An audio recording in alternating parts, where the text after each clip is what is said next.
Hello and welcome to another episode of India. Olá e bem-vindo a mais um episódio de Índia e a Esquerda Global. Se você é novo no programa, não se esqueça de clicar no botão de inscrever-se. Além disso, considere tornar-se membro do YouTube, apoiador no Patreon ou fazer uma pequena doação usando o link na descrição. Mas no mínimo, assista ao programa, curta, compartilhe e comente. Sem mais delongas, quero dar as boas-vindas ao nosso convidado desta noite, Lawrence Wilkerson. O Coronel Wilkerson é um coronel aposentado do Exército dos Estados Unidos e ex-chefe de gabinete do secretário de Estado norte-americano Colin Powell. Coronel Wilkerson, bem-vindo de volta ao Índia e à Esquerda Global. Colonel Wilkerson, welcome back to India and Global Left. Borg the Hatnet in the Vouth. We have been covering US escalation on Venezuela. Nós temos acompanhado a escalada dos Estados Unidos em relação à Venezuela, neste canal, sob diversos ângulos. Há uma mobilização completa no Caribe, partindo de Porto Rico, de onde foi lançada essa chamada guerra contra o narcoterrorismo. Além disso, há grandes deslocamentos de recursos militares norte-americanos no Caribe, inclusive na costa da Venezuela, envolvendo operações de ataque. Também é importante mencionar a intensificação da guerra de propaganda, incluindo o aspecto do Prêmio Nobel da Paz. E Maria Corina Machado tem prometido todo tipo de ativos venezuelanos a corporações norte-americanas. Obviamente, Trump já deixou claro que quer uma mudança de regime. Não há dúvida quanto a isso. Mas a tentativa de mudança de regime... Bem, gostaria de saber o que você pensa sobre a atual estratégia dos Estados Unidos em relação à Venezuela. The current US strategy on Venezuela. Meus pensamentos voltam ao governo Bush, sob o qual servi, George W. Bush, de 2001 a 2005, e algumas das coisas que fizemos naquela época, que agora vejo se repetirem, só que com mais profundidade, mais alcance, mais amplitude e mais ilegalidade. E digo isso tanto em um sentido doméstico quanto internacional. Comece pelo topo e fale sobre os julgamentos de Nuremberg, cuja comemoração estamos fazendo agora. O quê? O 80º aniversário. A principal decisão ali foi resumida em algo que o juiz Jackson escreveu e que dizia mais ou menos o seguinte: o propósito é impedir guerras de agressão.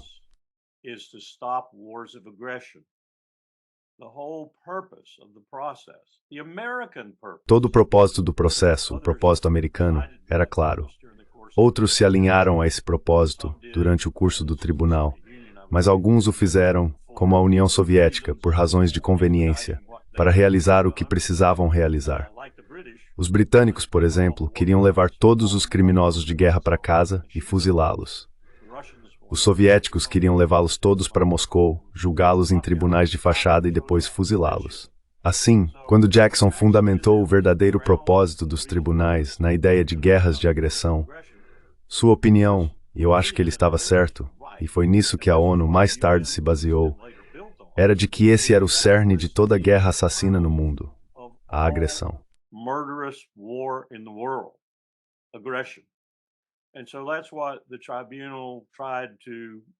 E foi isso que o tribunal tentou fazer, pelo menos deixar algumas vozes.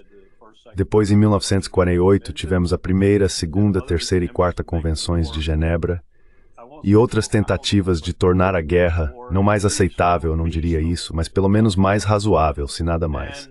Ter algumas regras, ter algumas leis, e com sorte, leis muito fortes. Outra coisa que o tribunal fez foi estabelecer o precedente da justiça criminal internacional e do direito penal internacional. Estamos agora destruindo isso. We are now destroying that. Peg by peg, thread by thread. Prego por prego, fio por fio, estamos desfazendo, por assim dizer, todo o tecido que começou em 1945, continuou em 1948 e prosseguiu nos anos seguintes, enquanto tentávamos desenvolver a ONU e a sua razão de ser. Agora somos o maior culpado na face da Terra por guerras de agressão. Estamos tentando conduzir uma guerra de agressão contra a Venezuela.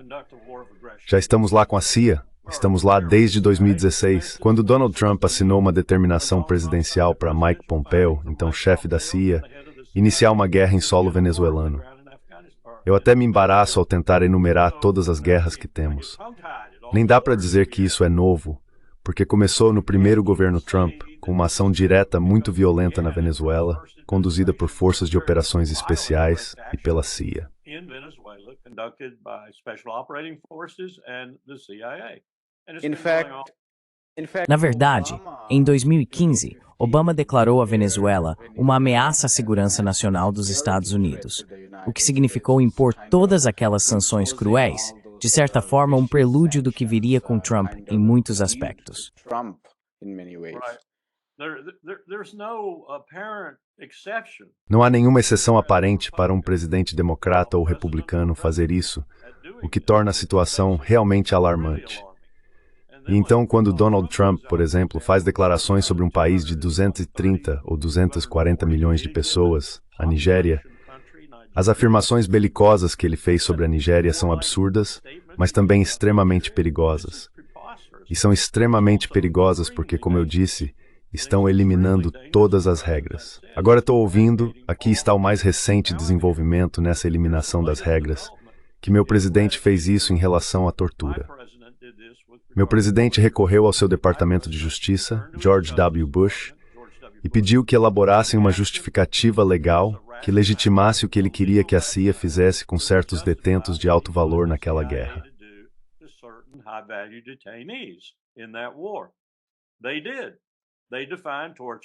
Eles fizeram isso. Definiram tortura como algo que ocorre durante um interrogatório, mas que para pouco antes da falência de órgãos, o que é absurdo. Mas foi assim que definiram. Isso significava que precisavam ter uma pessoa da área médica ao lado de cada maca em que estavam torturando alguém, para dizer, espere, a falência de órgãos é iminente, agora você está no campo da tortura.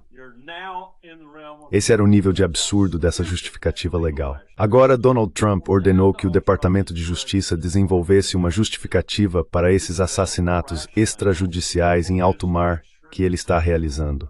Cerca de 80 pessoas, eu acho, até agora. E agora estamos recebendo relatos da região, de esposas de algumas das pessoas que foram mortas, que dizem que eles não eram nada além de pescadores.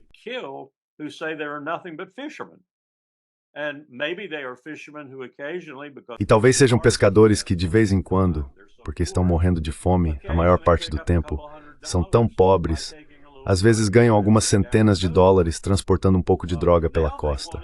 Agora eles nem sequer vão pescar. Na Colômbia, na Venezuela, eles nem vão pescar porque têm medo de serem mortos. Foi isso que criamos no mundo. E agora, o presidente está coroando tudo isso ao encarregar seu Departamento de Justiça, que sem dúvida cumprirá, de elaborar uma justificativa para matar pessoas sem qualquer devido processo legal. É aí que estamos. Destruímos tudo que Nuremberg iniciou, tudo que as convenções de Genebra codificaram, tudo o que dissemos acreditar após a Segunda Guerra Mundial em relação ao direito internacional e à justiça criminal internacional. Simplesmente descartamos tudo isso. E o mundo sabe disso.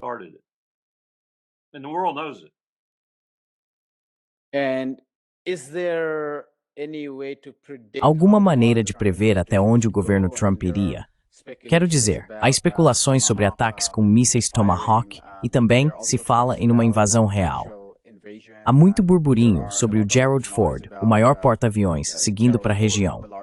Qual é a sua intuição sobre se a máquina de propaganda sustentada pelo governo Trump se limitaria a isso, ou se eles iriam até o fim e tomariam uma ação militar? Quero mencionar que estudiosos da América Latina estão dizendo que esse tipo de escalada em torno da intervenção dos Estados Unidos está até dividindo a oposição venezuelana. Uma parte da oposição, que antes apoiava as sanções, acreditando que isso derrubaria o governo de Maduro, agora está se voltando contra a escalada dos Estados Unidos, porque se opõe à intervenção militar em seu próprio país. Então eu me pergunto, há alguma maneira de prever se o governo Trump realmente seguiria o caminho militar até o fim?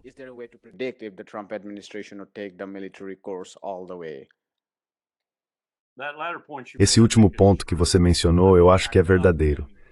Deixe-me voltar um pouco e dar uma explicação mais detalhada sobre o que está acontecendo ali. Tenho cerca de 90% de certeza disso, porque ainda tenho alguns contatos que conversam comigo. O que tem acontecido é uma operação conjunta, talvez até mais do que isso, envolvendo uma terceira ou quarta parte. Mas certamente há dois principais envolvidos nisso. Um, é claro, é o Império, os Estados Unidos. O outro, de forma muito significativa, é Israel. Israel está lá de maneira intensa. Eles estão envolvidos desde a primeira descoberta em 2016, durante o primeiro governo Trump.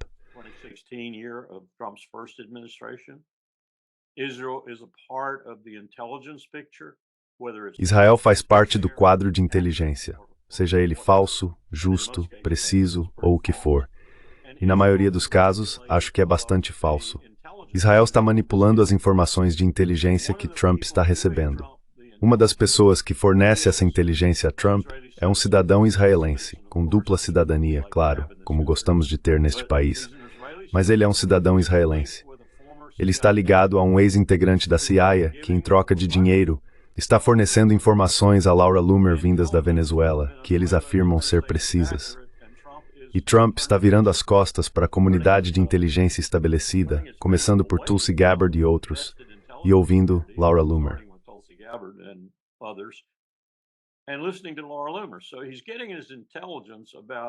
Então ele está obtendo suas informações sobre Trinidad e Tobago, sobre drogas e assim por diante, de uma fonte que está sendo paga por certos membros da oposição na Venezuela para lhe fornecer essas informações. Não dá para inventar uma coisa dessas. Israel é uma parte importante disso. E a pessoa que está trabalhando com o agente da CIA é um cidadão israelense, como eu disse. Você tem a ganhadora do Prêmio Nobel da Paz, como você mencionou, Machado, que também está envolvida nisso. Eu não iria tão longe, mas pelo menos suponho que ela possa ser um ativo do Mossad. Então tudo isso está acontecendo. E aí, respondendo à sua pergunta, será que algo disso realmente vai derrubar Nicolás Maduro e o governo que ele representa? Eu acho que não.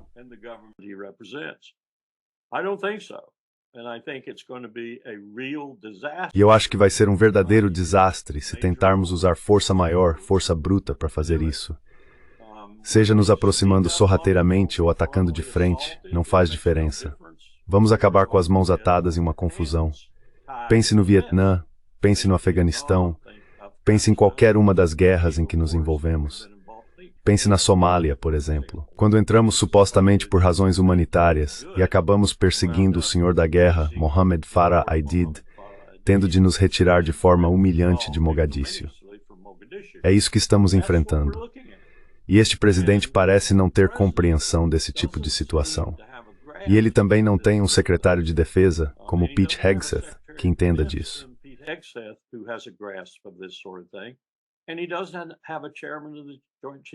E ele também não tem um chefe do Estado-Maior Conjunto. O chefe dele veio do Teatro do Pacífico, onde era um general de 3 estrelas, envolvido principalmente em operações especiais. E aqui vai outra coisa que a maioria das pessoas não entende.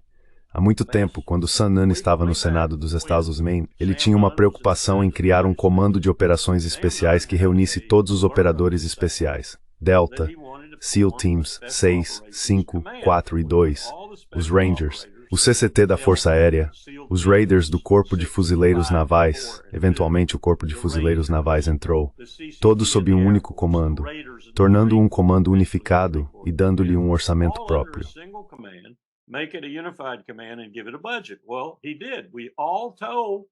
Bem, ele fez isso. Todos nós dissemos ao senador Nunn que ele estava louco. Até Colin Powell disse que ele estava louco. Eles seguiram em frente e fizeram. E adivinha o que aconteceu? Agora esse comando se tornou tão poderoso e tão essencial para a estratégia dos Estados Unidos no mundo, porque está ligado à CIA. A CIA usa as forças de operações especiais do Exército para ações diretas. Dessa forma, ela não precisa arriscar seu próprio pessoal e não precisa prestar contas ao Comitê de Supervisão no Congresso, porque é o Exército que executa a ação direta. E o que está acontecendo, e o que fez, eu acho, o almirante Halsey dizer que estava saindo mais cedo do Comando Sul, são esses operadores especiais com sua nave-mãe lá embaixo, ao largo da Venezuela. E a nave-mãe deles é um antigo navio de cruzeiro.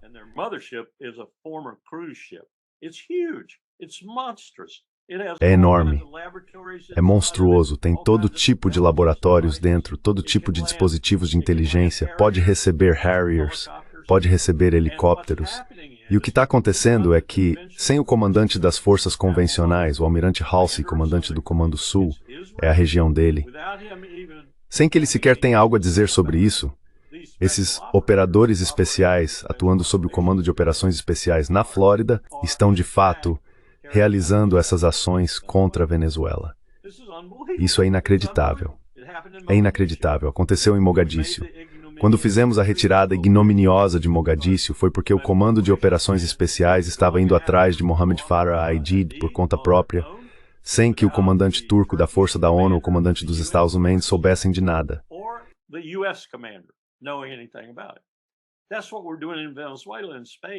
É exatamente isso que estamos fazendo na Venezuela, e em grande escala, eu acho. Tenho sentimentos muito fortes sobre isso, porque já vi acontecer. Aconteceu no Afeganistão, aconteceu no Iraque, aconteceu, como eu disse, na Somália, acho que está acontecendo de novo. E a cada vez que acontece, eles se tornam mais e mais poderosos. Então, este é outro exército, por assim dizer, com sua própria força aérea, marinha e tudo mais também, dentro das forças armadas do Zalzui, operando para a CIA e o Mossad. E eles estão fazendo coisas como na Venezuela. Então, se você quer ver alguma ação na Venezuela, provavelmente verá esse tipo de ação ligada de perto ao pessoal de Machado, seja lá quem forem.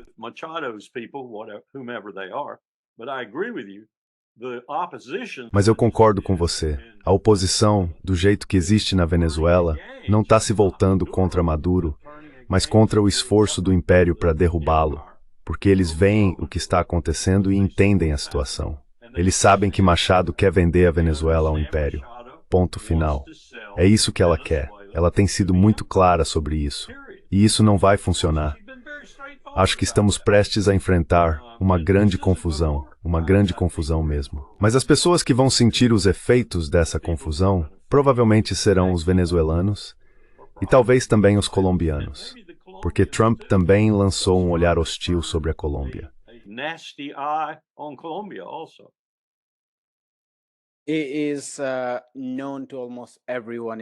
É sabido por quase todos na Venezuela que, embora haja um debate sobre as sanções, quando se trata de intervenção militar, os López, Guaidó e Machado são todas pessoas que vivem na Flórida ou em outras partes dos Estados Unidos, não pessoas reais que vivem na Venezuela.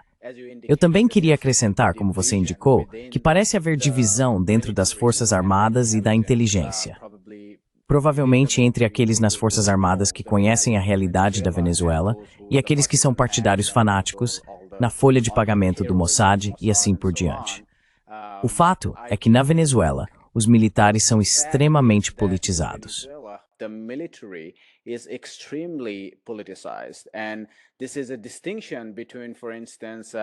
E essa é uma diferença em relação, por exemplo, ao Chile, em 1973, onde Allende não foi atrás dos militares para substituí-los por seus próprios aliados, o que não é o caso na Venezuela.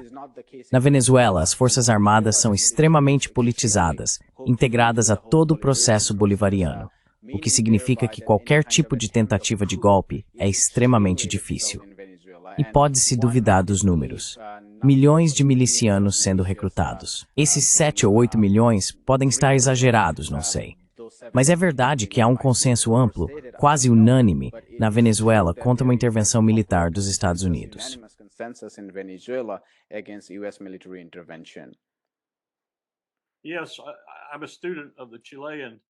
Sim, sou um estudioso do episódio chileno com Nixon e Kissinger, e posso te dizer que é bem diferente. Os militares chilenos estavam realmente do nosso lado durante todos aqueles anos, porque essencialmente nós os havíamos comprado. E eles sabiam que, por termos comprado seu apoio, se houvesse um golpe bem-sucedido, eles estariam no comando. Então tudo o que fizeram foi disputar quem seria o general, quem ficaria no comando. A situação aqui é um pouco diferente. Nós não passamos pela Escola das Américas, nem nada parecido. Não tivemos contato direto e pessoal com os militares venezuelanos de forma alguma, além talvez de alguma infiltração da CIA e tentativas de subornar pessoas. Isso pode ter acontecido e eu suspeito que aconteceu.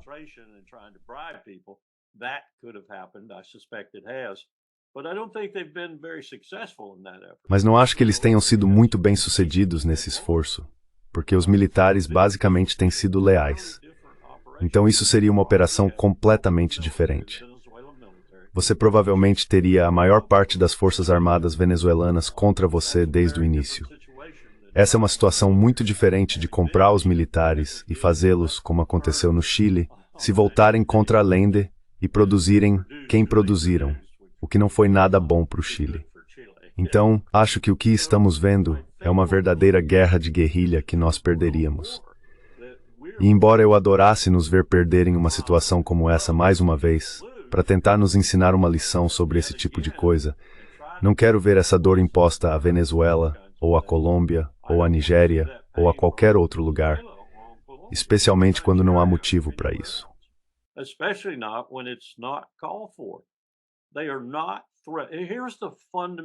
Eles não são ameaças. Eis o ponto fundamental. Eles não são ameaças à segurança nacional dos Estados Unidos. Trump, seu Departamento de Justiça e seu Departamento de Defesa se desdobram todos os dias com o presidente da Câmara e o líder do Senado, orquestrando seus esforços e sendo muito solidários com eles, para justificar que o que estão fazendo é em nome da segurança nacional do Império. O que é absurdo.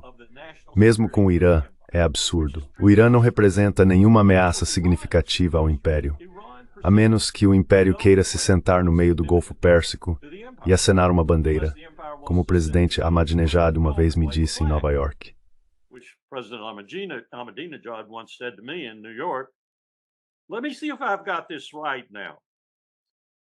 Deixe-me ver se entendi direito. O Irã tem cerca de 1.875 quilômetros de costa no Golfo Pérsico e os Estados Unidos têm quantos quilômetros? O argumento dele, um argumento muito vívido, era que a ameaça no Golfo Pérsico não vinha do Irã, a ameaça vinha dos Estados Unidos da América. E todo mundo na região sabia disso, até os sauditas, os emiradenses e outros. Portanto, não há ameaça à segurança nacional dos Estados Unidos vinda de nenhum desses alvos que Trump está observando, com a possível exceção da China. E sabe, o que estamos fazendo lá? Essa é outra questão completamente diferente, uma grande questão. É uma questão enorme. É uma questão nuclear.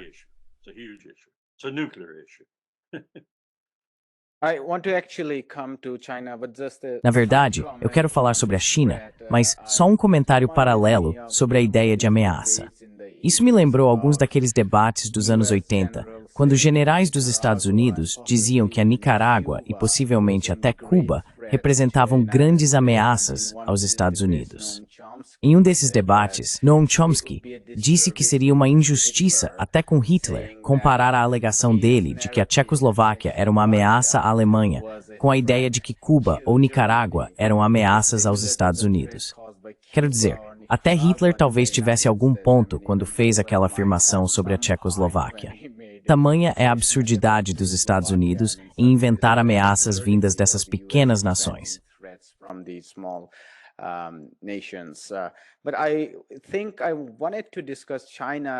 Eu queria falar sobre a China, especialmente no contexto da América Latina, porque um dos motivos pelos quais Trump e seu círculo, é claro, incluindo o secretário de guerra, que quer continuar travando guerras para manter sua posição e seu emprego, e pessoas como Marco Rubio, que não param de falar como se estivessem sob efeito de esteroides, é o enorme fator China. Os laços e as relações econômicas com uma ampla gama de nações latino-americanas, Brasil, Venezuela, até mesmo Panamá, até mesmo México, que é o maior parceiro econômico dos Estados Unidos, estão se expandindo rapidamente.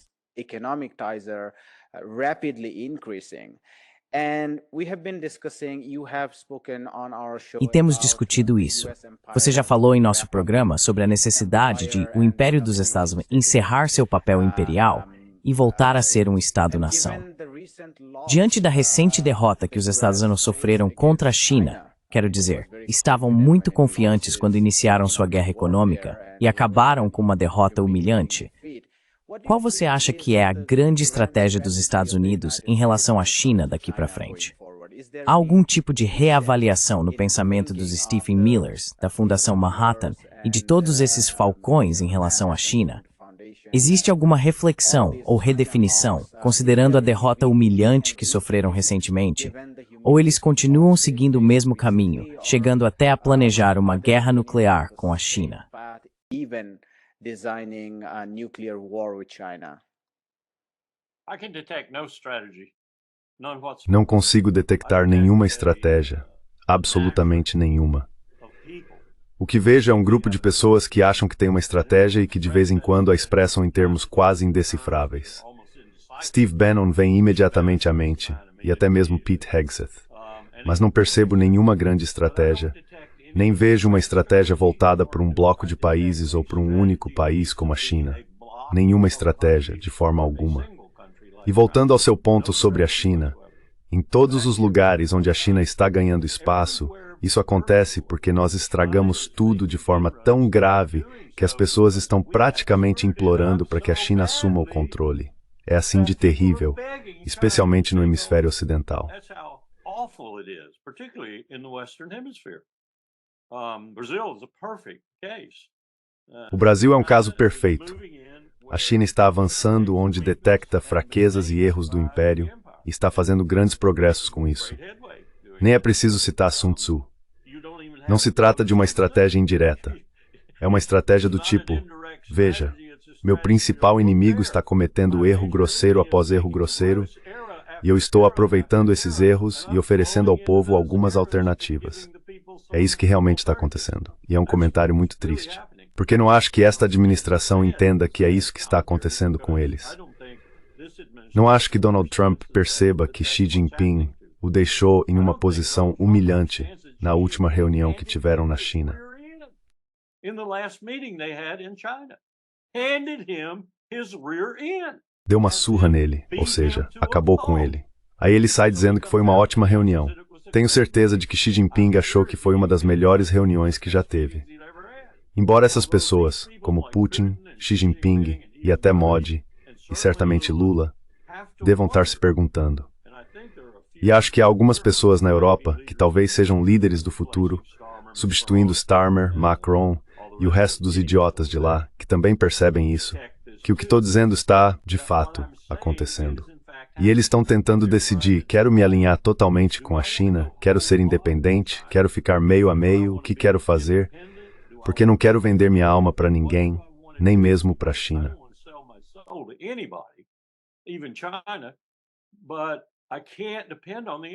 Mas eu não posso mais depender do império. Na verdade, agora eu tenho que temer o império. É isso que as pessoas estão pensando ao redor do mundo. E como eu disse, cada vez mais estão pensando assim dentro da OTAN, não nos governos atuais, mas naqueles que vão substituí-los. O que podem anotar vai acontecer nos próximos 18 meses. Todo governo na Europa será substituído. Vai começar com a França, a Inglaterra e a Alemanha, mas vai se espalhar como uma avalanche pelo resto da Europa quando perceberem: 5% do PIB, você está brincando comigo? Onde estão meus programas sociais? Onde está o apoio à agricultura? Onde está minha educação gratuita? Onde está minha saúde gratuita?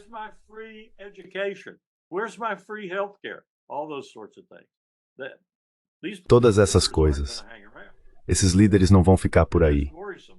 E isso é preocupante, porque eu me pergunto o que a Europa vai fazer quando a situação realmente apertar. Eles vão voltar à Europa dos anos 30? Ou vão formar algum tipo de arquitetura de segurança europeia para começar? E isso vai incluir a Rússia, por exemplo, como havíamos considerado no fim da Guerra Fria com George W. Bush. Eu diria que isso vai ser muito difícil, dado o que a Rússia viu a OTAN fazer com ela no passado, certamente em 2014 e até mesmo antes disso. Eu estava lendo um relatório sobre os nazistas na Ucrânia. Santo Deus.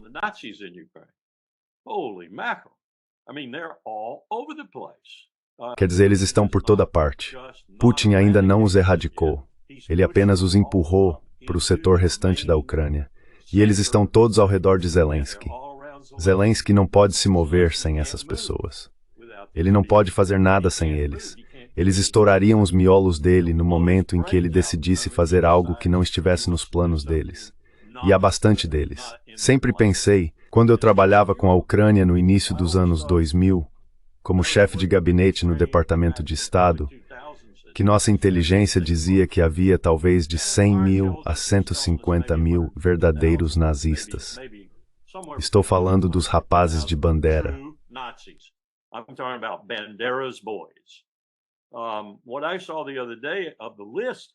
O que eu vi outro dia, vindo da nossa própria comunidade de inteligência, coloca a lista em bem mais de 200 mil.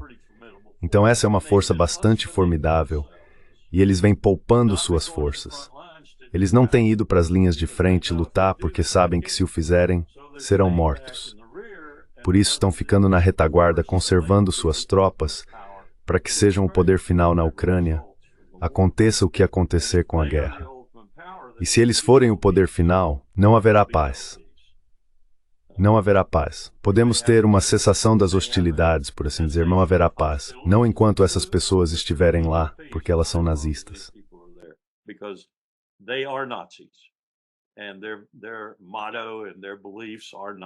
E o lema e as crenças deles são semelhantes aos dos nazistas. Então há um desastre se aproximando ali também. Mas acho que há outro ponto em que Trump não tem a menor ideia.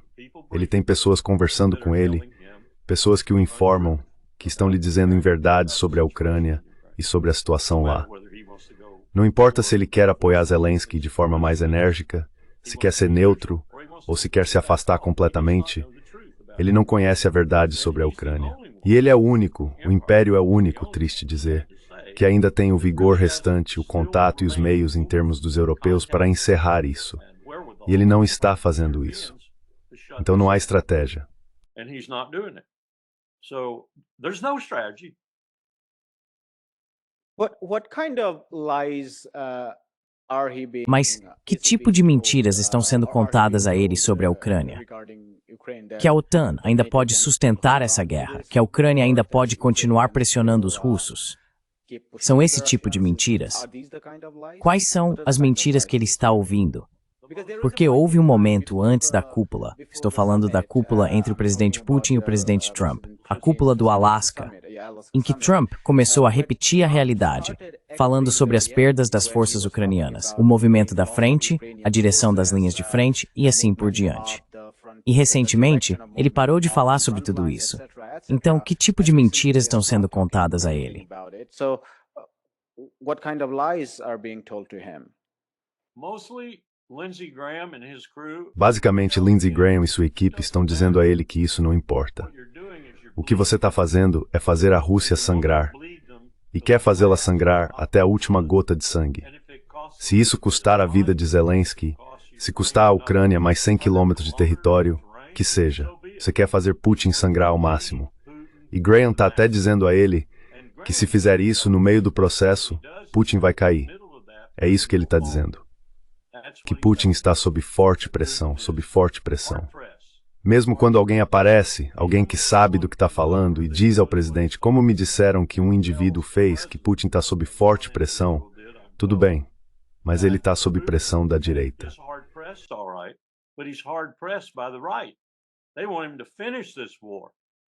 Eles querem que ele termine essa guerra, se necessário, destrua a Ucrânia. Ele não está sendo pressionado por pacifistas ou por pessoas que querem que isso pare. Mas Trump não está recebendo a visão correta. E Graham, bem, eu não sei que tipo de influência Graham tem sobre Trump, porque na verdade os dois se detestam. É mútuo, eles se detestam. Mas Graham tem algum tipo de domínio sobre ele. E pode não ser apenas o próprio Graham, pode ser a comitiva que ele lidera no Senado e em outros lugares. Eles não querem dar a Putin um momento de descanso. Temem que se lhe dermos um momento de descanso, ele se recupere. E acreditam que ele está morrendo. É isso que estão dizendo a Trump.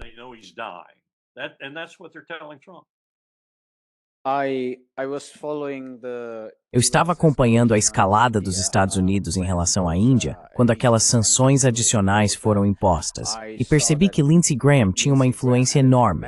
Quero dizer, eu não tinha nenhuma prova direta, mas o tipo de coisa que Lindsey Graham dizia sobre restrições aos vistos H-1B, sobre sanções adicionais à Índia por comprar petróleo bruto russo para refinarias, etc., etc. Tudo isso acabou se concretizando. Até Peter Navarro e outros acabaram adotando o mesmo discurso e repetindo isso na Fox News. E isso se tornou política dos Estados Unidos. Quero dizer, muito antes de isso ser sequer discutido entre os funcionários do governo Trump, eram Lindsey Graham e seus semelhantes que faziam barulho sobre esse tipo de política. Então não é surpreendente quando você diz que Lindsey Graham deve ter algum tipo de influência sobre Trump, apesar de os dois se odiarem. despite the two guys hating each other. I'm being Ah, told. yes. Estão me dizendo, e quando me contaram isso pela primeira vez, eu simplesmente ignorei. Mas agora estou tendo dificuldade em fazer isso. De alguma forma, isso está ligado ao caso Epstein. Muita gente tem muita sujeira sobre os outros por causa das conexões com Epstein. Muito do que estamos vendo é meio opaco. Você se pergunta por que isso aconteceu, por que aquilo aconteceu, e tudo remonta a muitos anos atrás, com grande envolvimento de Epstein na vida dessas pessoas. E não é só o Lolita Express, não é só, sabe, pedófilos e coisas assim. Isso faz parte. Mas muito disso tem a ver com o dinheiro que ele controlava, a influência que vinha com isso, e as coisas obscuras que as pessoas faziam com esse dinheiro.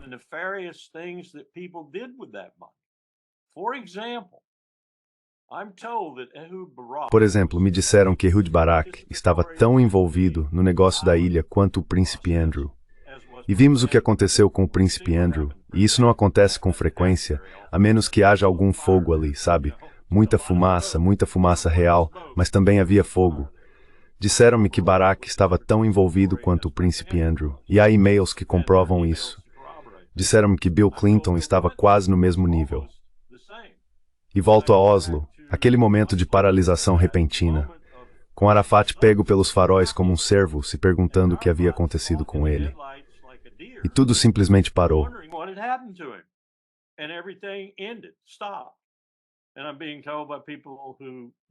Estão me dizendo, por pessoas que geralmente sabem do que estão falando, que houve algum tipo de chantagem envolvendo tanto Clinton quanto Barack. Então, se isso tiver ao menos um pingo de verdade, muita coisa da pergunta que você fez sobre Graham, de onde vem o poder dele, começa a fazer sentido, eu acho. Há muita gente chantageando muita gente.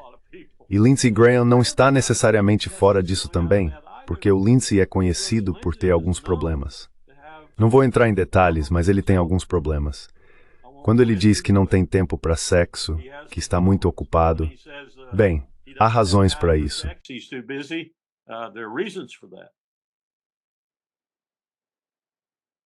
My final question, Colonel Wilkerson, Minha pergunta final, Coronel Wilkerson. Tenho acompanhado os acontecimentos na Síria, que estão sendo parcialmente noticiados pela imprensa ocidental e parcialmente ignorados. Mas o panorama geral que percebo é que a inclusão da Síria na órbita dos Estados Unidos e do Império Sionista no Oriente Médio, ou Ásia Ocidental, está se tornando um fator importante. Quero dizer, já estamos vendo o porto de Tartus sendo retirado dos contratos russos. Ele foi entregue a uma empresa dos Emirados Árabes Unidos. Depois temos outras áreas sendo entregues à França. E há relatos sobre combatentes estrangeiros que vieram para a Síria lutar contra o governo Assad, vindos de toda a região.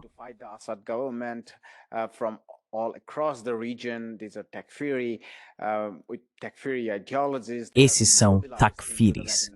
Com ideologias takfiri, eles estão sendo mobilizados ao longo da fronteira do Líbano para lutar contra o Hezbollah. E Al-Sarra agora está recebendo uma recepção incrível de Tom Barak e até mesmo em Washington. Então eu me pergunto, qual é o significado de um grande país? Bem, na medida em que controlam a Síria. Quero dizer, eles não controlam tudo, mas ainda é um lugar grande e importante. Qual é o verdadeiro significado de a Síria estar incluída nesse eixo do império? E agora eles estão sendo muito claros. Estão dizendo que vão assumir a luta para desmantelar o eixo da resistência. Então, quais são seus pensamentos sobre esses desdobramentos?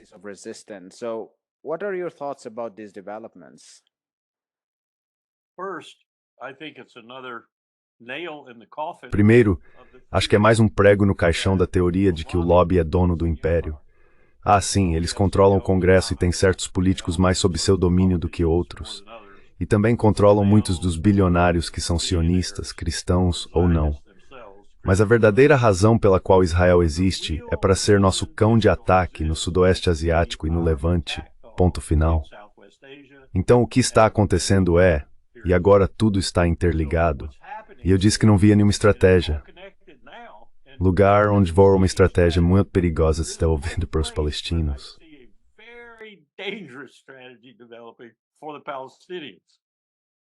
I wouldn't say it was a bad strategy in terms of its possibility. Eu não diria que é uma estratégia ruim em termos de suas chances de ser concluída com sucesso, mas é ruim para os palestinos. Vamos voltar ao ponto de partida. Tudo começa com essa resolução do Conselho de Segurança da ONU que estamos promovendo agora, sua terceira versão, que, se for aprovada e não vetada pela China ou pela Rússia, vai legitimar a tomada da região para o plano de Trump, digamos assim. Seja lá como esse plano se desenrole, um Jared Kushner ganhando muito dinheiro ou o que for, ele o garantirá por colocará potências coloniais no controle. Exatamente.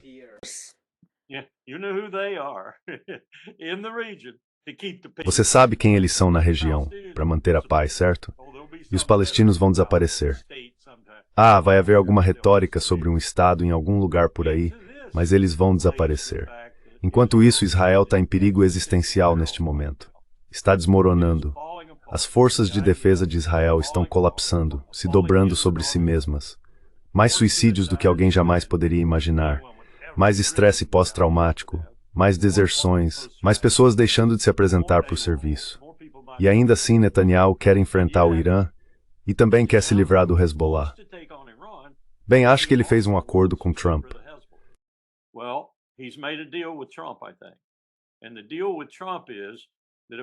E o acordo com Trump é que, se eu cuidar do Hezbollah e ao mesmo tempo agir da forma que você quer que eu haja contra a Síria e manter o Erdogan fora, e o Erdogan tem seus próprios problemas, caso contrário, ele já estaria envolvido, e muito, e consolidar toda a região do jeito que você quer, então vocês enfrentariam o Irã por mim.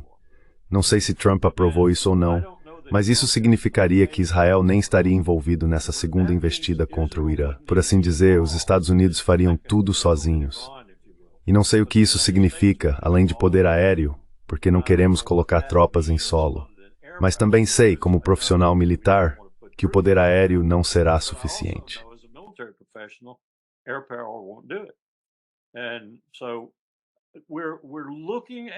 E então estamos observando alguns desdobramentos na região que realmente me assustam, porque podem levar ao uso de uma arma nuclear. Eu até ouvi uma conversa outro dia que foi mais ou menos assim.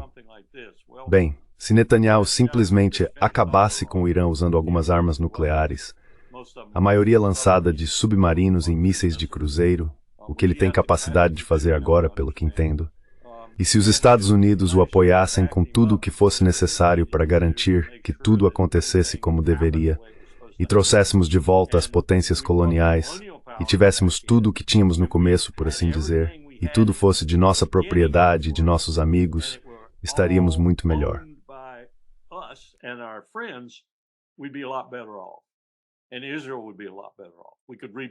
E Israel estaria muito melhor. Poderíamos reconstruir Israel, restabelecê-lo como um Estado judeu. Acho que o futuro dele como Estado judeu está realmente, seriamente em dúvida neste momento. Mas eles querem recriar tudo isso. E vão fazer tudo isso, eu disse, em mais 3 anos, porque é tudo o que resta para Trump. E a resposta que recebi foi: não vai ser mais 3 anos. Não sei se eles queriam dizer que poderiam fazer isso dentro desses 3 anos. Não, acho que queriam dizer que não vamos sair em 3 anos.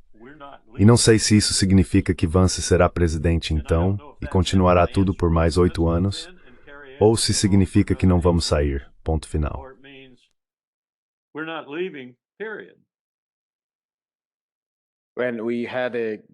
Quando tivemos um vislumbre dessa situação no início de 2020. Então, boa sorte com isso.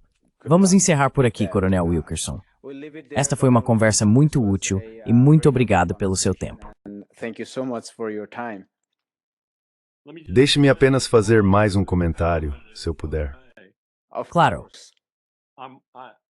Esse evento ao qual você acabou de se referir fracassou em muitos aspectos porque não tinha as Forças Armadas dos Estados Unidos por trás dele. Eles estão reformulando cuidadosamente as Forças Armadas norte-americanas para que isso não aconteça novamente.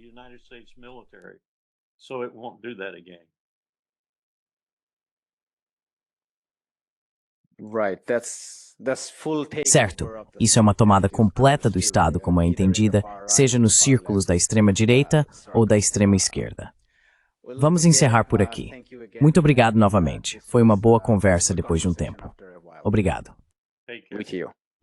Hi, my name is Ayushman. Oi, meu nome é Ayushman. Eu, junto com Mudyar Jyothishman, iniciamos esta plataforma.